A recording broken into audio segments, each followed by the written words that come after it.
যাহাকে সকল বেদ অনুসন্ধান করে, যাহাকে দেখিবার জন্য মানুষ সর্বপ্রকার তপস্যা ও কৃচ্ছ সাধন করে, আমি তোমাকে তাহার নাম বলিব। তিনি ওম। এই সনাতন ওমই ব্রহ্ম, তিনি অমৃত, যিনি ইহার রহস্য অবগত আছেন, তিনি যাহাই চান তাহাই পান। এই আত্মা, যাহার সম্বন্ধে তুমি জানিতে চাও, কখনো জন্মানো না, কখনো মরেনো না। দেহনাশে এই অনাদি অনন্ত সনাতন আত্মা নষ্ট হন না। হত্যাকারী যদি মনে করে যে সে হত্যা করে, এবং হতব্যক্তি যদি মনে করে যে সে হত হইয়াছে, তবে তাহারা উভয়েই অজ্ঞ, কারণ আত্মা হত্যা করিতেও পারেন না, হত হন না। অনু অপেক্ষাও অনিয়ান, মহৎ অপেক্ষাও মহিয়ান। সর্বেশ্বর আত্মা সকলের হৃদয় গুহায় বাস করেন। নিষ্পাপ ব্যক্তি আত্মার কৃপায় তাহাকে সর্বমহিমময় দর্শন করে। আত্মা উপবিষ্ট থাকিয়াও দূরে গমন করেন, শয়ান থাকিয়াও সর্বত্র বিচরণ করেন। পরস্পর বিরুদ্ধ গুণাবলীর মিলনভূমি ঈশ্বরকে শুদ্ধ ও সূক্ষ্ম বুদ্ধি সম্পন্ন ব্যক্তিগণ ব্যতীত আর কে জানিতে সমর্থ। বিভিন্ন দেহে অশরীরী রূপে বর্তমান এবং অনিত্য বস্তুর মধ্যে নিত্যরূপে বিদ্যমান সেই মহান ও সর্বব্যাপী আত্মাকে জানিয়া ধীমান ব্যক্তি শোক করেন না।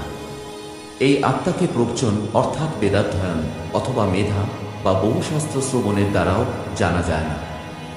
আত্মা যাহাকে বরণ করেন বা অনুগ্রহ করেন, তিনি তাহাকে লাভ করেন। তাহার নিত্যেই আত্মা নিজস্বরূপ প্রকাশ করেন। যে অবিরত দুষ্কৃতি পরায়ণ, যাহার মন শান্ত ও সমাহিত নয়, যে সতত চঞ্চল ও অস্থির, সে হৃদয় গুহায় প্রবিষ্ট এই আত্মাকে ধারণা ও উপলব্ধি করিতে পারে না। নচিকেতা, এই দেহ রথ, ইন্দ্রিয়বর্গ অশ্ব, মন লাগাম বা প্রগ্রহ, বুদ্ধি সারথি, আত্মা রথের স্বামী।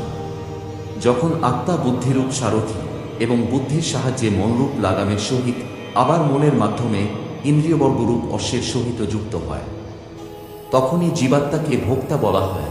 সে অনুভব করে, কাজ করে, ক্রিয়াশীল হয়।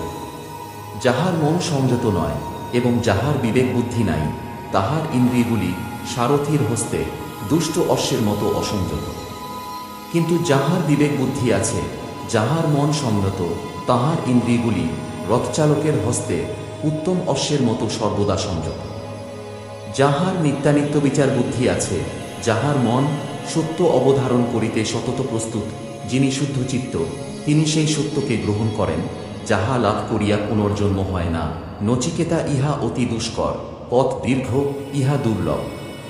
যাহাদের সূক্ষ্মানুভূতি লাভ হইয়াছে, তাহারাই এই সত্য দর্শন করিতে পারেন, অবধারণ করিতে পারেন। তথাপি ভয় পাইও না। ওঠো, জাগো, সক্রিয় হও। উদ্দেশ্যলাভ না করা পর্যন্ত থামিও না, কারণ ঋষিগণ বলেন এই পথ অতি দুর্গম, খুরের ধারের মতো শানিত ও দুরতিক্রমণীয়। যিনি শব্দ, স্পর্শ, রূপ, রস, গন্ধ বিহীন, শাশ্বত, অনন্ত, নির্বিকার বুদ্ধির অগম্য, অক্ষয়, তাহাকে জানিয়াই আমরা অমৃতত্ব লাভ করি বা মুক্ত হই।